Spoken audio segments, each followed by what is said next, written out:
اور پھر میرے بہت ہی پیارے اللہ تعالیٰ جب بھی عذاب کا ذکر کرتے ہیں اس کے بعد جنت کا ذکر کرتے ہیں، تاکہ انسان جو ہے تھوڑا سا فریش ہو جائے، تھوڑا سا اسے جو خوف ہے وہ اتر جائے، اور وہ جنت کے بارے میں سوچنے لگے کہ انشاءاللہ میں نیک عمل کروں اور میں جنت الفردوس میں جاؤں، بہترین جنات میں، باغوں میں جاؤں جن کے نیچے نہریں بہتی ہوں گی انشاءاللہ۔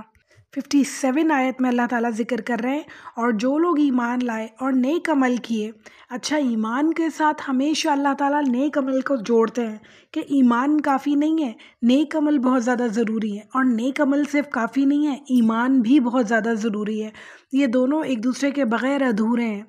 ایک انسان کہتا ہے میں ایمان لایا مگر نیک عمل نہیں کرتا، اس کے عمل میں پتہ ہی نہیں چلتا کہ اللہ تعالیٰ کے احکامات کی وہ اطاعت کر بھی رہا ہے یا نہیں، رسول اللہ صلی اللہ علیہ وآلہ وسلم کو وہ مانتا ہے بھی یا نہیں، تو اس کے لیے بالکل بھی کافی نہیں ہے وہ ایمان۔ اور ایک انسان جو بہت زیادہ نیک عمل کرتا ہے، بہت زیادہ، مگر وہ اللہ کو نہیں مانتا، تو بھی اس کے لیے وہ کافی نہیں ہے وہ نیک عمل۔ اس لیے دونوں چیزیں اللہ تعالیٰ ساتھ ساتھ ہمیشہ بتاتے ہیں ہمیں کہ دیکھو، ایمان اس کے بعد نیک عمل، دونوں چیزیں بہت امپورٹنٹ ہیں۔ آگے فرما رہے ہیں ہم عنقریب انہیں ان جنتوں میں لے جائیں گے جن کے نیچے نہریں بہتی ہوں گی، جن میں وہ ہمیشہ ہمیشہ رہیں گے، ان کے لیے وہاں صاف ستھریاں بیویاں ہوں گی، اور ہم انہیں گھنی چھاؤں یعنی پوری راحت میں لے جائیں گے۔ اللہ اکبر، سبحان اللہ، اتنا خوبصورت اللہ تعالیٰ جنت کا نقشہ کھینچتے ہیں کہ دل چاہتا ہے کہ نظروں کے سامنے آ جائے فوراً جنت، انسان فوراً اس کا جو ہے نا اسکیچ اپنے دماغ میں بنانے لگتا ہے، ایک تصویر دیکھنے لگتا ہے کہ اتنی خوبصورت جنت ہوگی انشاءاللہ۔ اللہ تعالیٰ ہم سب کو جنت میں لے کے جائیں انشاءاللہ۔ اللہ تعالیٰ اس میں جو ذکر کر رہے ہیں کہ گھنی چھاؤں، پوری راحت والی چھاؤں، یعنی اتنی مزیدار میٹھی میٹھی چھاؤں ہوگی، ٹھنڈا ٹھنڈا موسم ہوگا، میٹھی میٹھی چھاؤں ہوگی، سبحان اللہ۔ حدیث سناتی ہوں میں آپ کو، مسند احمد کی حدیث ہے یہ۔ ہمارے پیارے نبی صلی اللہ علیہ وآلہ وسلم نے فرمایا جنت میں ایک درخت ہے جس کا سایہ اتنا ہے کہ ایک سوار 100 سال بھی اسے طے نہیں کر سکے گا، یعنی گھوڑے پہ بیٹھ کے ایک انسان 100 سال بھی اس کے سائے کے نیچے دوڑتا رہے گا نا، جب بھی وہ سایہ ختم نہیں ہوگا۔ اس درخت کا نام شجرۃ الخلد ہے۔ اللہ اکبر، اللہ ہم سب کو اس درخت کی چھاؤں نصیب کرے انشاءاللہ تعالی۔ آیت نمبر 58 اللہ تعالیٰ فرما رہے ہیں اللہ تعالیٰ تمہیں تاکیدی حکم دیتا ہے کہ امانت والوں کی امانت انہیں پہنچا دو، اور جب لوگوں کا فیصلہ کرو تو عدل اور انصاف کے ساتھ فیصلہ کرو، یقیناً وہ بہتر چیز ہے جس کی نصیحت تمہیں اللہ تعالیٰ کر رہا ہے، بے شک اللہ تعالیٰ سنتا ہے اور دیکھتا ہے۔ اچھا، سب سے پہلے یہاں جو بات ہوئی ہے امانت والوں کی امانتیں انہیں پہنچا دو، یہاں مفسرین کے نزدیک بات ہو رہی ہے حضرت عثمان بن طلحہ رضی اللہ تعالیٰ عنہما کی شان میں، کہ جن کے پاس خانہ کعبہ کی چابیاں ہمیشہ سے رہا کرتی تھیں۔ فتح مکہ ہونے کے بعد جب رسول اللہ صلی اللہ علیہ وآلہ وسلم خانہ کعبہ میں تشریف لائے تو طواف وغیرہ کے بعد آپ صلی اللہ علیہ وآلہ وسلم نے حضرت عثمان بن طلحہ کو، جو صلح حدیبیہ کے موقع پر مسلمان ہو چکے تھے، طلب فرمایا اور انہیں خانہ کعبہ کی چابیاں دے کر فرمایا یہ تمہاری چابیاں ہیں، اور آج کا دن وفا اور نیکی کا دن ہے۔ ابن کثیر۔ ویسے تو یہ جو بات تھی یہ خاص بات تھی، یعنی یہ خاص طور پہ یہ اس بات کے لیے نازل ہوئی تھی آیت، مگر اگر دیکھا جائے تو یہ ایک عمومی آیت بھی ہے، یہ ہر انسان کے لیے ہے کہ اگر کسی نے آپ کے پاس کوئی امانت رکھوائی ہے تو اسے اس کی امانت صحیح سلامت اسے واپس کر دی جائے، اس میں سے کوئی چوری نہ کی جائے، کوئی خیانت نہ کی جائے انشاءاللہ تعالیٰ، تاکہ اللہ تعالیٰ اس بات پہ گواہ ہیں، اللہ تعالیٰ ہمیشہ دیکھ رہے ہیں ہر چیز، کوئی دیکھ رہا ہو نہیں دیکھ رہا ہو، جس کا مال تھا چاہے اسے بھی پتہ نہ چلے، مگر اللہ تعالیٰ کو پتہ ہوگا کہ آپ نے اس میں سے خیانت کی ہے یا نہیں کی ہے، تو جس کا جو مال کسی کے پاس ہے اسے انصاف کے ساتھ پورا کا پورا اسے لوٹا دیا جائے۔ دوسری بات جو یہاں کی جا رہی ہے کہ لوگوں کے درمیان فیصلہ کرو تو انصاف کے ساتھ کرو، ہمیشہ انصاف کے ساتھ فیصلہ کریں تو دیکھیں اللہ تعالیٰ عزت دینے والے ہیں۔ ہم باعث سے کہ کیا کرتے ہیں، کوئی ہماری پسند کا انسان ہے تو اس کی سائڈ لے لیتے ہیں، اور دوسرا والا چاہے ہمیں پتہ ہے کہ یہ سچ بول رہا ہے مگر پھر بھی ہم اسے جھوٹا کر دیتے ہیں، یہ بہت ناانصافی کی بات ہے، اور اللہ تعالیٰ کو یہ بات بالکل پسند نہیں ہے۔ ایک دن آئے گا کہ اسی جگہ انسان خود کھڑا ہوگا اور اسی طرح اس کی بھی بے عزتی ہو جائے گی۔ اب تو اللہ تعالیٰ جو ہے دنیا میں ہی سب کچھ دکھا دیتے ہیں، دنیا میں ہی مکافات عمل ہو جاتا ہے۔ اگر ہم چاہتے ہیں کہ ہماری عزت ہمیشہ لوگوں کی نظروں میں اور اللہ کی نظروں میں بنی رہے تو سچ بولیں، ہمیشہ سچ بولیں، یہاں تک کہ بچوں کے درمیان بھی غلط فیصلہ نہ کریں۔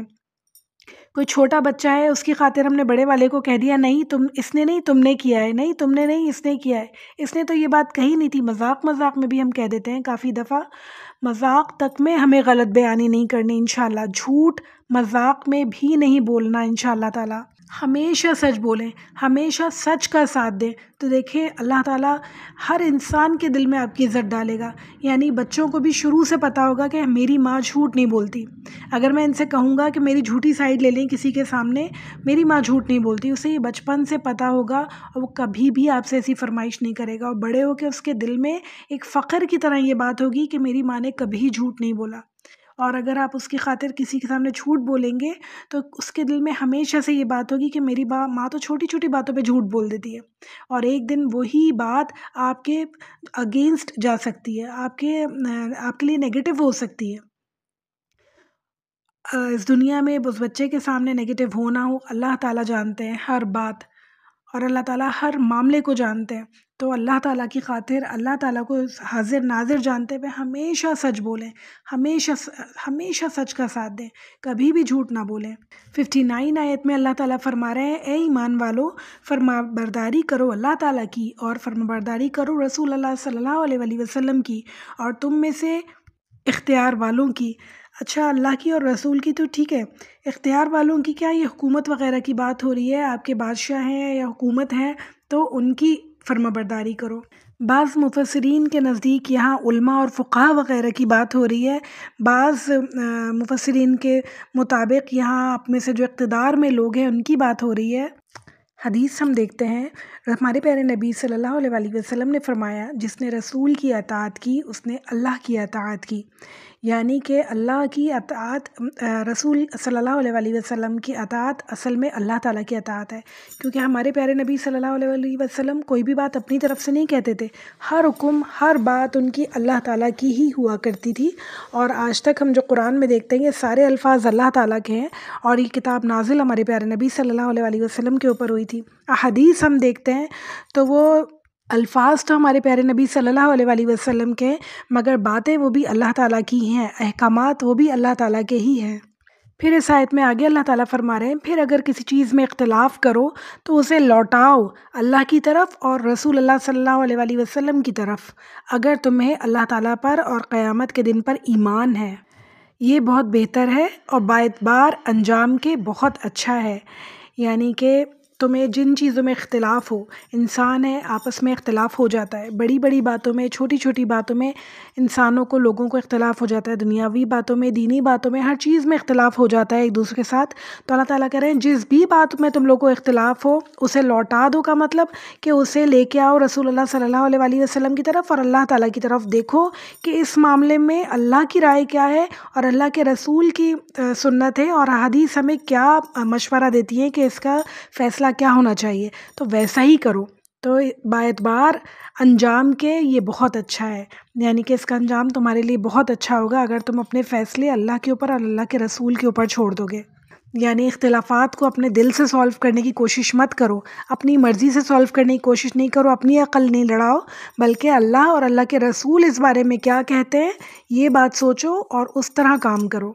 آیت نمبر 60 کو اللہ تعالیٰ یہی بات کو کنٹینیو کر رہے ہیں 60 میں، اور فرما رہے ہیں کیا آپ نے انہیں نہیں دیکھا جن کا تو دعویٰ یہ تھا کہ جو کچھ آپ پر اور جو کچھ آپ سے پہلے اتارا گیا ہے وہ اس پر یقین رکھتے ہیں، لیکن وہ اپنے فیصلے غیر اللہ کی طرف لے جانا چاہتے ہیں، حالانکہ انہیں حکم دیا گیا ہے کہ شیطان کا انکار کریں، شیطان تو یہ چاہتا ہے کہ انہیں بہکا کر دور ڈال دے۔ اچھا، مسلمانوں کا کیا حال ہونا چاہیے؟ سورہ نور میں اللہ تعالیٰ فرماتے ہیں کہ جب انہیں اللہ کے رسول صلی اللہ علیہ وسلم کی طرف بلایا جاتا ہے تاکہ وہ ان کے درمیان فیصلہ کریں تو یہ لوگ کہتے ہیں سمعنا واطعنا۔ ایسے ہی لوگوں کے بارے میں آگے اللہ تعالیٰ فرماتے ہیں یہی لوگ فلاح پانے والے ہیں، یعنی کہ فلاح پانے والے وہ لوگ ہیں جو اللہ تعالیٰ کی طرف رجوع کرتے ہیں، ہر مشکل میں، ہر پریشانی میں، ہر مصیبت کے وقت انہیں سب سے پہلے اللہ تعالیٰ یاد آتے ہیں، انہیں کوئی اور کبھی یاد نہیں آتا، وہ کبھی کسی اور کے دروازے پہ جانا نہیں چاہتے، کبھی کسی کے آگے اپنا جو دکھڑا ہے وہ رونا نہیں چاہتے، صرف اور صرف اللہ تعالیٰ کو پکارتے ہیں دل میں اور زور سے، ہر طرح سے صرف اللہ کو پکارتے ہیں، اور ان کے دل اللہ کو پکارتے ہیں، ان کے دل اللہ کے آگے جھکے ہوئے ہوتے ہیں۔ اور وہ اپنے تمام فیصلے اللہ کے اوپر چھوڑنے والے ہوتے ہیں۔ انہیں جب کوئی کام پڑتا ہے، کوئی معاملہ ان کا لین دین کا ہوتا ہے، شادی بیاہ کا ہوتا ہے، کوئی بھی بڑا فیصلہ ہوتا ہے تو استخارہ کرتے ہیں، اللہ تعالیٰ سے پوچھتے ہیں، اور استخارہ بھی خود کیا جاتا ہے۔ اپنا استخارہ کسی اور سے کروانا بالکل بھی عقل مندی کی بات نہیں ہے، کیونکہ جو مسئلہ میرے ساتھ ہے میں اس کے بارے میں دعا بہتر طرح سے کر سکتی ہوں اور بہتر طرح سے اسے اللہ تعالیٰ سے مانگ سکتی ہوں،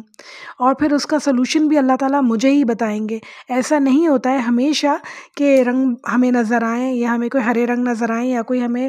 درخت پودے پھول نظر آئیں، ایسا نہیں ہوتا، واللہ عالم کہ ایسا ہوتا بھی ہو کبھی کبھی، مگر زیادہ تر کیا ہوتا ہے کہ اللہ تعالیٰ آپ کا دل راضی کرتے چلے جاتے ہیں، آہستہ آہستہ معاملات آسان کرتے چلے جاتے ہیں جو آپ کے حق میں بہتر ہوتا ہے، اور جو حق میں بہتر نہیں ہوتا ان تمام معاملوں کو آپ سے دور کرتے چلے جاتے ہیں۔ تو استخارہ جو ہے انسان کو ہمیشہ اپنا خود کرنا چاہیے، اور خود جو ہے استخارہ کی نماز بھی پڑھنی چاہیے، دعا بھی کرنی چاہیے، صرف ایک دفعہ نہیں، مستقل کرتے رہنا چاہیے، تاکہ سارے معاملات انشاءاللہ آہستہ آہستہ اللہ تعالیٰ ہمارے سامنے کلیئر کر دیں۔ یہ اللہ تعالیٰ کی رضامندی حاصل کرنا ہے کہ یہ کام کیا جائے یا نہیں کیا جائے۔ تو تمام مشکل وقتوں میں اللہ تعالیٰ کو یاد کرنا ہے،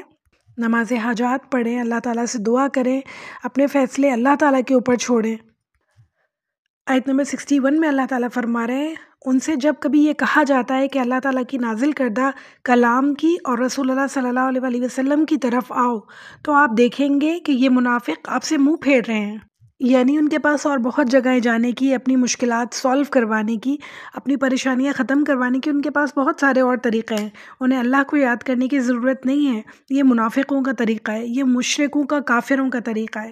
مسلمان ہمیشہ اللہ تعالیٰ کو یاد کرتے ہیں مشکل وقت میں۔ اللہ تعالیٰ ہم سب کو توفیق عطا فرمائے کہ ہم جب بھی کوئی پریشانی ہو، چاہے وہ چھوٹی سی چھوٹی ہو، چاہے اللہ نہ کرے وہ بڑی پریشانی ہو، ہم صرف اور صرف اللہ کو یاد کریں اور اللہ تعالیٰ سے مدد مانگیں انشاءاللہ تعالیٰ، اور اللہ تعالیٰ کے بتائے ہوئے طریقوں پہ چلیں انشاءاللہ تعالیٰ۔ صرف مدد نہیں مانگنی ہے، ہمیں اس کو سولو کرنے کے کچھ اقدامات بھی اٹھانے ہوں گے، وہ اللہ تعالیٰ کے احکامات کے مطابق ہونے چاہیے، ناجائز طریقہ نہیں ہونا چاہیے۔ آیت نمبر 62 میں اللہ تعالیٰ فرما رہے ہیں، پھر کیا بات ہے کہ جب ان پر کوئی ان کے کرتوتوں کے باعث کوئی مصیبت آ پڑتی ہے تو پھر یہ آپ کے پاس آ کر اللہ تعالیٰ کی قسمیں کھاتے ہیں کہ ہمارا ارادہ تو صرف بھلائی کا اور میل ملاپ کا ہی تھا۔ جب بھی انسان اللہ کو چھوڑ کے کہیں اور جاتا ہے، اللہ کے احکامات کی خلاف ورزی کرتا ہے، کوئی ناجائز کام کرتا ہے، تو اسے ضرور مصیبتوں کا سامنا اٹھانا پڑتا ہے، ضرور مشکلات کا سامنا اٹھانا پڑتا ہے۔ ہاں ایک بات ضرور ہے کہ یہ تمام آیتیں اپنا محاسبہ کرنے کے لیے، اپنے آپ کو چیک کرنے کے لیے، یہ نہیں کہ ہم دوسروں کو کہنے لگے کہ دیکھو یقیناً اس نے کچھ نہ کچھ کیا ہوگا جو پریشانیاں اس کے اوپر آئی ہیں، یقیناً اس نے کہیں نہ کہیں کچھ نہ کچھ غلطی کی ہوگی جو یہ مصیبتیں اس کے اوپر چلی آ رہی ہیں، اس کے گھر میں جو پریشانیاں ہیں یہ ساری اس کے اپنے کرتوتوں کی وجہ سے ہوں گی، یہ قرآن میں اللہ نے کہا ہے۔ یہ بہت غلط بات ہے، ہم کسی کو ایسے پوائنٹ آؤٹ نہیں کر سکتے۔ اللہ کا اور اس بندے کا کیا معاملہ ہے اللہ تعالیٰ جانتا ہے، وہ بندہ جانتا ہے، ہمیں بالکل بھی کسی کو اس طرح کہنے کا حق نہیں ہے۔ آج اس کے اوپر وہ مصیبتیں ہیں نا، کل اللہ تعالیٰ وقت بدل کے ہمارے اوپر بھی وہ مصیبتیں ڈال سکتے ہیں۔ کس منہ سے ہم پھر کسی سے بات کریں گے، کس کو ہم بتائیں گے کہ ہمارے ساتھ کیا ہوا؟ وقت بدلتے میں دیر نہیں لگتی ہے، تو کسی کے اوپر کوئی بھی الزام لگانے سے پہلے، کسی کو کسی بھی طرح کی کوئی بھی برائی کسی کی کرنے سے پہلے انسان سوچے کہ دیکھو یہ آزمائش آج اس کے اوپر ہے، کل میرے ساتھ بھی ہو سکتا ہے۔ تو بالکل بھی ایسی بات کسی کے لیے نہیں کرنی، صرف اور صرف اپنے آپ کو چیک کرنا ہے۔ اس کے اوپر وہ آزمائش بھی ہو سکتی ہے، اس کے درجات بلند کرنے کے لیے بھی ہو سکتا ہے، بہت سارے معاملات ہو سکتے ہیں اس کے ساتھ، مگر ہمیں کسی کو کچھ کہنے کا حق نہیں ہے۔ صرف اپنے آپ کو چیک کریں کہ جو ہمارے اوپر مصیبت آئی ہے، اللہ نہ کرے کہیں ہماری غلطیوں کی وجہ سے تو نہیں آئی ہے، ہماری کہاں غلطی تھی، کہاں کوتاہی تھی، اللہ تعالیٰ سے توبہ کریں، اسے ٹھیک کرنے کی کوشش کریں اور اللہ تعالیٰ کی اطاعت میں لگ جائیں، انشاءاللہ اللہ تعالیٰ معاف کرنے والے ہیں۔ آیت نمبر 63 بہت ہی پیاری ہے، اللہ تعالیٰ بہت پیارے اسٹائل میں ہمارے پیارے نبی صلی اللہ علیہ وآلہ وسلم کو لوگوں سے بات کرنے کا طریقہ بتا رہے ہیں اور کہہ رہے ہیں یہ وہ لوگ ہیں کہ ان کے دلوں کا بھید اللہ تعالیٰ بخوبی جانتے ہیں، آپ ان سے چشم پوشی کیجئے۔ چشم پوشی کا مطلب ہے درگزر کیجئے، انہیں اندیکھا کر دیجئے، انسنا کر دیجئے، انہیں نصیحت کرتے رہیں اور انہیں وہ بات کیجیے جو ان کے دلوں میں گھر کرنے والی ہو، یعنی ان کی غلطیوں کو آپ درگزر کرتے رہیے اور انہیں نصیحت ضرور کرتے رہیے، ان سے اچھی بات ضرور کرتے رہیے۔ ایسا نہ ہو کہ آپ انہیں ہمیشہ کے لیے چھوڑ دیں، انہیں ان کے حالوں پہ نہیں چھوڑ دینا ہے، بلکہ نصیحت انہیں کرتے رہنا ہے۔ اور پھر کیا، ان سے اس طرح کی بات کریں جو ان کے دلوں میں گھر کرے، جو ان پہ اثر کرے۔ طنز نہیں مارنے، تانے نہیں مارنے کہ تم تو ایسے ہو، تم تو ایسے ہو، جو ہماری عادت ہوتی ہے لوگوں کی، خاص طور پہ خواتین کی۔ بالکل بھی ایسی باتیں نہیں کرنی ہے لوگوں سے، بلکہ اللہ تعالیٰ کیا کہہ رہے ہیں، کیسی باتیں کرنی ہے؟ جو ان کے دلوں میں گھر کرے، جو انہیں اچھی لگے بات اور ان کی بات سمجھ میں آئے، یعنی چیز کا سلوشن ضرور بتانا ہے، مگر طنز اور تانے نہیں کرنے ہیں کسی بھی صورت میں کسی بھی انسان کے ساتھ۔ اس طرح کی باتیں اللہ تعالیٰ کے قریب نہیں لے کے جاتی، بلکہ اللہ سے اور اللہ کے رسول سے، اللہ تعالیٰ کے احکامات سے، اطاعت سے انسان کو دور کر دیتی ہیں۔ آیت نمبر 64 میں اللہ تعالیٰ فرما رہے ہیں، ہم نے ہر رسول کو صرف اسی لیے بھیجا کہ اللہ تعالیٰ کے حکم سے اس کی فرمانبرداری کی جائے، اور اگر یہ لوگ جب انہوں نے اپنی جانوں پر ظلم کیا تھا آپ کے پاس آ جاتے اور اللہ تعالیٰ سے استغفار کرتے اور رسول اللہ صلی اللہ علیہ وسلم بھی ان کے لیے استغفار کرتے، تو یقیناً یہ لوگ اللہ تعالیٰ کی معافی پا لیتے، کیونکہ اللہ تعالیٰ معاف کرنے والا مہربان ہے۔ اللہ تعالیٰ یہاں یہ بتا رہے ہیں انسان کو کہ اگر تم سے غلطی ہو گئی، تم سے کوئی گناہ ہو گیا، تو پلٹ آؤ، اپنی جان پہ تم نے ظلم کر لیا۔ اگر ہم کسی کے ساتھ بھی ناانصافی کرتے ہیں، حقوق اللہ میں ہم ناانصافی کرتے ہیں یا حقوق العباد میں ہم ناانصافی کرتے ہیں، تو ہم نہ اللہ پہ ظلم کر رہے ہیں، نہ ہی ہم بندوں پہ ظلم کر رہے ہیں۔ سب سے زیادہ ظلم جو کر رہے ہیں وہ ہم اپنی جان پہ کر رہے ہیں، کہ اس کا خمیازہ ہمیں بہت ہی برا بھگتنا پڑے گا۔ دنیا میں ایک ظلم کیا ہے، آخرت میں پتہ نہیں اس کا بدلہ اللہ تعالیٰ ہم سے کس طرح لیں گے۔ تو اپنی جان پہ سب سے بڑا ظلم ہوا۔ تو اللہ تعالیٰ کہہ رہے ہیں اگر کسی نے اپنی جان پہ ظلم کیا ہوتا اور اگر وہ استغفار کرتا اور رسول اللہ صلی اللہ علیہ وسلم کے پاس آ کے استغفار کرتا، اور وہ بھی آپ رسول اللہ صلی اللہ علیہ وسلم بھی اس کے لیے استغفار کرتے، تو اللہ تعالیٰ کو بہت مہربان پاتا۔ یعنی یہ ایک عمومی آیت بھی ہے کہ جو بھی انسان اپنے اوپر ظلم کرے، جو بھی انسان خطا کر بیٹھے، وہ فوراً سے استغفار کرے، اپنے اللہ سے استغفار کرے، رسول اللہ صلی اللہ علیہ وسلم کے طریقے سے استغفار کرے، جیسے ہمارے پیارے نبی صلی اللہ علیہ وسلم نے سکھایا ان طریقوں سے استغفار کرے، تو اللہ تعالیٰ بہت مہربان ہے۔ اللہ تعالیٰ کہہ رہے ہیں تو اللہ تعالیٰ کو مہربان پاتے، معاف کرنے والا مہربان پاتے، بے شک میرے اللہ بہت مہربان ہے، اور ہمیشہ ہم اللہ تعالیٰ کو بہت مہربان پاتے ہیں۔ تو ہم سب کو چاہیے کہ جو غلطیاں ہم سے ہو گئی ہیں، بچپن سے لے کے آج تک یاد کریں، سوچیں کہ ہم سے کیا کیا غلطیاں ہوئی ہیں۔ انسان کبھی نہیں بھولتا وہ باتیں جو ہم نے کسی کا دل دکھایا، کسی کے ساتھ زبان درازی کی ایسی کہ اس کا دل بہت زیادہ دکھا ہو، کسی کی انسلٹ کی، کسی کو تانے دیے، طنز کیا، ان سب کے لیے اللہ تعالیٰ سے معافی مانگیں، توبہ کریں، ہو سکے تو اس انسان سے بھی جا کے معافی مانگ لیں، اللہ تعالیٰ اور اچھی طرح انشاءاللہ معاف کریں گے، بہت زیادہ خوش ہوں گے اللہ تعالیٰ انشاءاللہ تعالیٰ۔ اور پھر آگے کبھی وہ ساری غلطیاں نہ دہرانے کا اللہ تعالیٰ سے وعدہ کریں، تو انشاءاللہ تعالیٰ اللہ تعالیٰ بہت غفور و رحیم ہے۔ آیت نمبر 65 میں اللہ تعالیٰ کہہ رہے ہیں، سو قسم ہے آپ کے پروردگار کی، یہ مومن نہیں ہو سکتے جب تک تمام آپس کے اختلافات میں آپ صلی اللہ علیہ وسلم کو حاکم نہ مان لیں، پھر جو فیصلے آپ صلی اللہ علیہ وسلم ان میں سے ان کے درمیان کر دیں تو وہ کسی طرح کی تنگی اور ناخوشی اپنے دلوں میں نہ پائیں اور فرمانبرداری کے ساتھ اسے قبول کر لیں۔ اس آیت کے شان نزول یہ ہے کہ ایک دفعہ ایسا ہوا کہ حضرت زبیر رضی اللہ تعالیٰ عنہ، جو رسول اللہ صلی اللہ علیہ وسلم کے پھوپھی زاد بھائی تھے، ایک آدمی کے کھیت کو سیراب کرنے والے نالے کے پانی پر جھگڑا ہوا ان کا اس کے ساتھ۔ معاملہ نبی صلی اللہ علیہ وسلم تک پہنچا۔ آپ صلی اللہ علیہ وسلم نے صورتحال کا جائزہ لے کر جو فیصلہ کیا تو اتفاق سے حضرت زبیر رضی اللہ تعالیٰ عنہ کے حق میں تھا، جس پر وہ دوسرے آدمی نے کہا کہ آپ صلی اللہ علیہ وسلم نے یہ فیصلہ اس لیے کیا کہ وہ آپ صلی اللہ علیہ وسلم کے پھوپھی زاد ہیں۔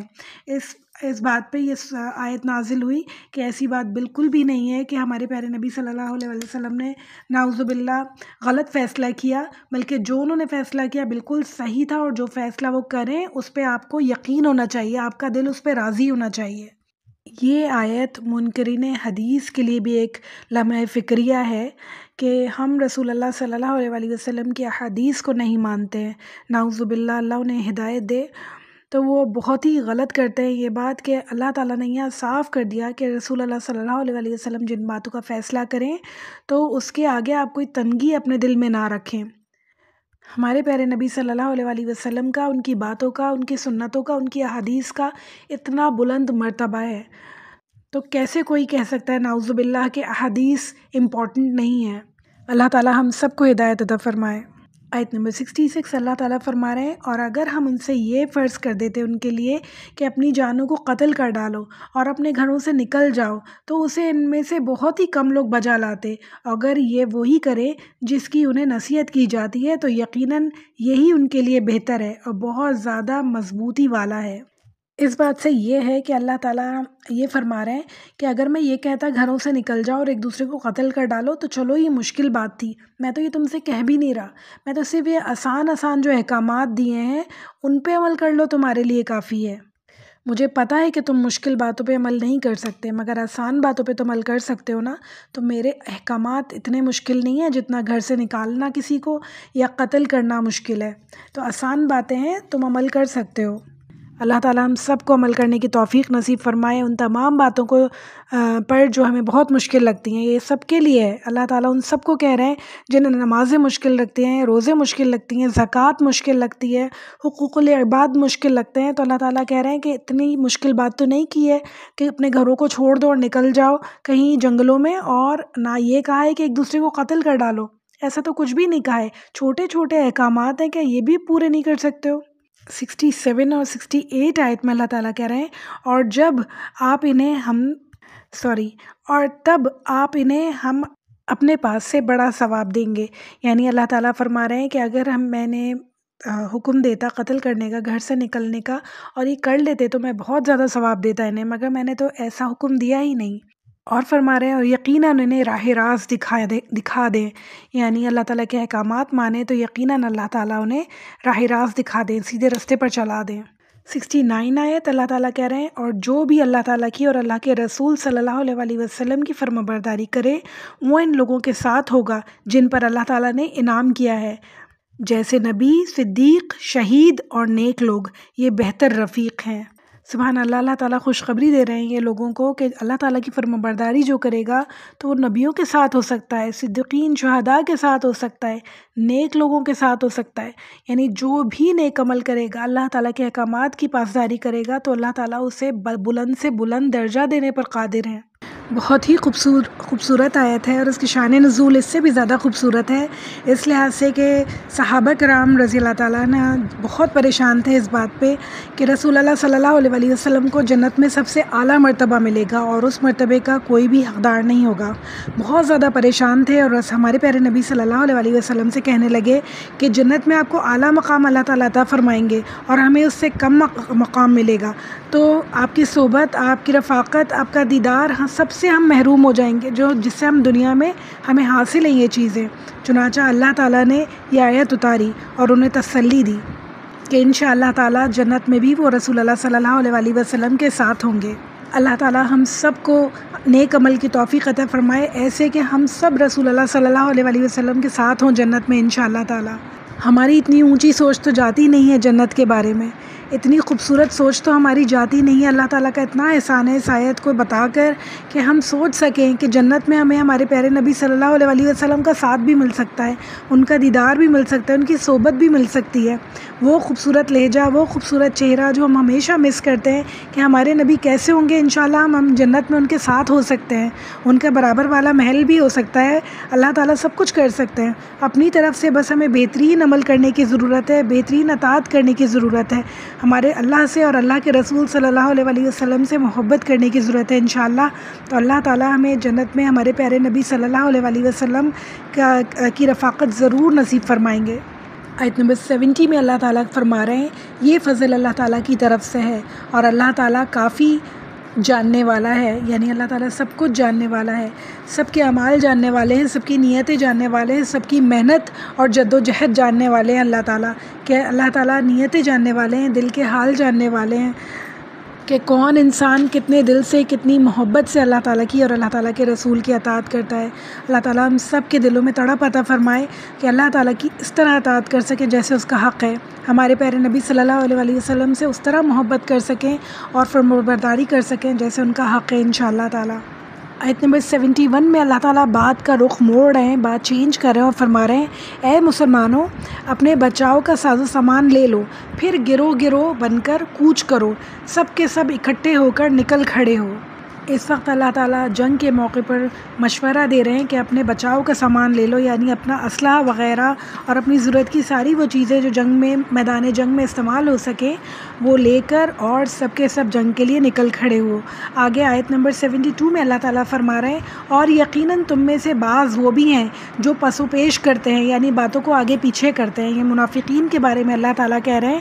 اور پھر فرما رہے ہیں آگے، پھر اگر تمہیں کوئی نقصان ہوتا ہے تو وہ کہتے ہیں کہ اللہ تعالیٰ نے مجھ پر بڑا فضل کیا کہ میں ان لوگوں کے ساتھ موجود نہیں تھا، یعنی جنگ کے میدان میں اگر کوئی نقصان ہو جاتا ہے، مالی نقصان ہو جاتا ہے یا جنگ ہار جاتے ہیں تو وہ کیا کہتے ہیں کہ شکر ہے کہ میں ان لوگوں کے ساتھ نہیں گیا تو بچ گیا، موت سے بچ گیا۔ یہ ہم نے پہلے بھی پڑھا کہ اللہ تعالیٰ کہتے ہیں کہ موت تو تمہیں کہیں بھی آ سکتی ہے، تمہارے بند قلعوں میں بھی آ سکتی ہے۔ اگر تم یہ سمجھتے ہو کہ جہاد میں نہیں گئے ہو تمہیں موت سے بچ گئے ہو تو تمہاری غلط فہمی ہے، موت تمہیں تمہارے بستر پر بھی آ سکتی ہے۔ تو اللہ تعالیٰ یہاں بھی یہی بات فرما رہے ہیں کہ جب کوئی نقصان ہو جاتا ہے تو وہ کہتے ہیں کہ اچھا ہوا کہ ہم ان کے ساتھ نہیں گئے، اللہ تعالیٰ نے ہمیں بچا لیا۔ پھر اللہ تعالیٰ 73 آیت میں کہہ رہے ہیں اور اگر تمہیں اللہ تعالیٰ کا کوئی فضل مل جائے، یعنی جنگ جیت جاؤ تم یا مال غنیمت ملے، تو پھر کیا کہتے ہیں؟ تو اس طرح کہتے ہیں کہ گویا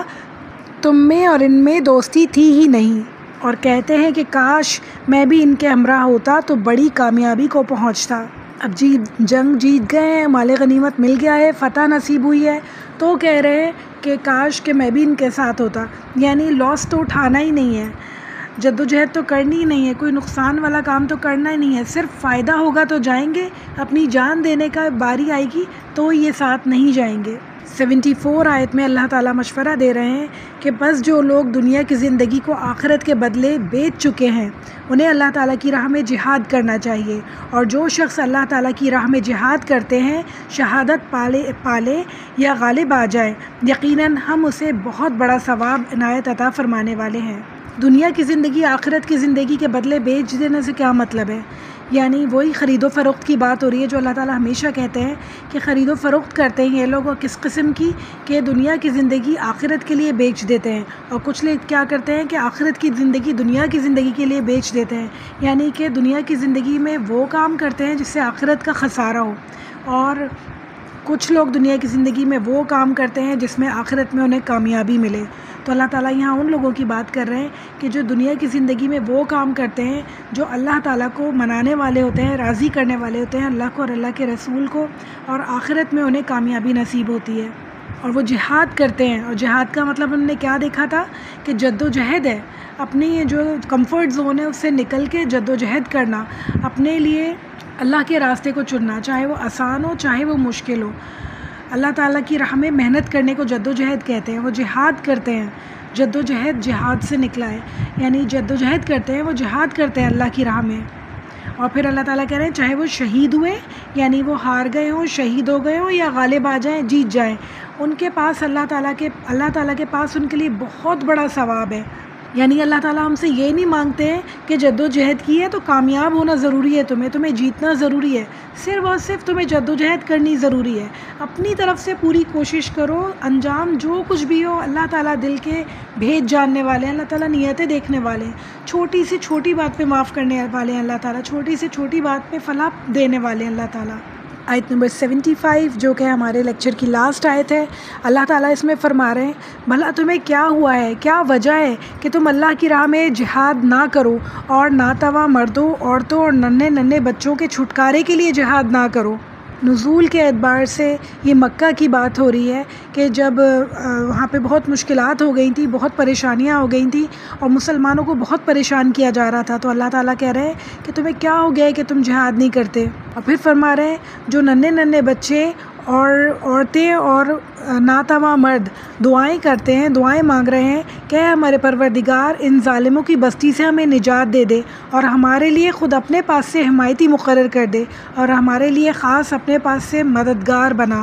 یہ بہت ہی خوبصورت دعا ہے اگر دیکھا جائے. میں دوبارہ پڑھتی ہوں. اے ہمارے پروردگار، ان ظالموں کی بستی سے ہمیں نجات عطا فرما اور ہمارے لیے خود اپنے پاس سے حمایتی مقرر کر دے اور ہمارے لیے خاص اپنے پاس سے مددگار بنا. اللہ اکبر. اللہ تعالیٰ ہمیں طریقہ سکھا رہے ہیں دعا مانگنے کا کہ آپ کہیں بھی ہیں جہاں پہ آپ دنیاوی طور پہ پریشان ہیں، جہاں پہ آپ کو پریشانی ہے کسی بھی طرح کی، وہاں پہ آپ یہ دعا مانگ سکتے ہیں کہ اللہ تعالیٰ اپنے پاس سے آپ کے لیے مددگار اور حمایتی بھیج دیں. اللہ تعالیٰ لوگوں کے دل میں نرمی ڈال دیں، لوگوں کے دل میں احساس ڈال دیں، کسی کے ساتھ ظلم ہو رہا ہے اسے روکا جائے. اللہ تعالیٰ ہمیں ہر تھوڑی دیر بعد اتنی خوبصورت دعائیں بتاتے ہیں، دعا مانگنے کا طریقہ بتاتے ہیں. تو یقیناً یہ دعا اللہ تعالیٰ نے بنائی ہے اور یقیناً یہ دعا جو ہے اللہ تعالیٰ بہت اچھے سے قبول کریں گے. ہم اللہ تعالیٰ سے اپنے دل سے مانگیں گے انشاءاللہ. تو اللہ تعالیٰ ہم سب کو توفیق عطا فرمائے کہ ہم اللہ تعالیٰ سے خوب دعائیں مانگا کریں، اپنی ہر پریشانی میں، اپنی ہر مشکل میں صرف اور صرف اللہ تعالیٰ کو یاد رکھیں اور اپنے طور پہ جہاد کرنے کی کوشش کریں. برائیوں سے، گناہوں سے، اپنے نفس سے جہاد کرنے کی کوشش کریں جو ہمیں برے حکم دیتی ہے، جو ہمیں گمراہ کرتی ہے اور شیطان کے راستے پر چلنے کا مشورہ دیتی ہے. ہم دیکھتے ہیں کہ اللہ تعالیٰ نے اور حدیث میں ہمیں پتہ چلتا ہے 3 طرح کی نفس کے بارے میں. نمبر 1 ہے نفس امارہ. نفس امارہ وہ ہے جو برائی کا حکم دیتی ہے، گناہوں کی طرف کھینچتی ہے. نفس لوامہ ہے جو ہمیں بار بار تنبیہ کرتی ہے، یعنی جسے ہم ضمیر بھی کہتے ہیں عام لفظوں میں، وہ نفس لوامہ ہوتی ہے. اور اگر انسان نفس لوامہ کا کہنا نہیں سنتا نا تو وہ نفس امارہ بن جاتی ہے، یعنی پھر وہ آہستہ آہستہ گناہوں کا حکم دینے لگتی ہے اور انسان کو برائیوں کی طرف کھینچنے لگتی ہے. اور اگر انسان نفس لوامہ کو سنتا ہے، اس کی مانتا ہے اور گناہوں سے بچتا ہے تو وہ آہستہ آہستہ نفس مطمئنہ بن جاتی ہے، جس کا ذکر سورہ الفجر میں ملتا ہے ہمیں. نفس امارہ کا ذکر ہمیں سورہ یوسف میں ملتا ہے، نفس لوامہ کا ذکر ہمیں سورہ قیامہ میں ملتا ہے اور نفس مطمئنہ کا ذکر ہمیں سورہ الفجر میں ملتا ہے. اللہ سے دعا ہے اللہ تعالیٰ ہم سب کو نفس مطمئنہ نصیب فرمائے انشاءاللہ تعالیٰ. اللہ تعالیٰ ہم سب کو جنت الفردوس عطا فرمائے انشاءاللہ تعالیٰ، اور ہم سب کے پیارے نبی صلی اللہ علیہ وآلہ وسلم کا ساتھ، ان کی رفاقت، ان کی محبت، ان کی صحبت نصیب فرمائے انشاءاللہ. ربی اعنی علی ذکرک و شکرک و حسن عباداتک. ربنا تقبل منا انک انت السمیع العلیم وتوب علینا انک انت التواب الرحیم. صلی اللہ تعالی علی خیر خلقی و ازواجہ و ذریتہ اجمعین برحمتک یا ارحم الراحمین. السلام علیکم ورحمۃ اللہ وبرکاتہ.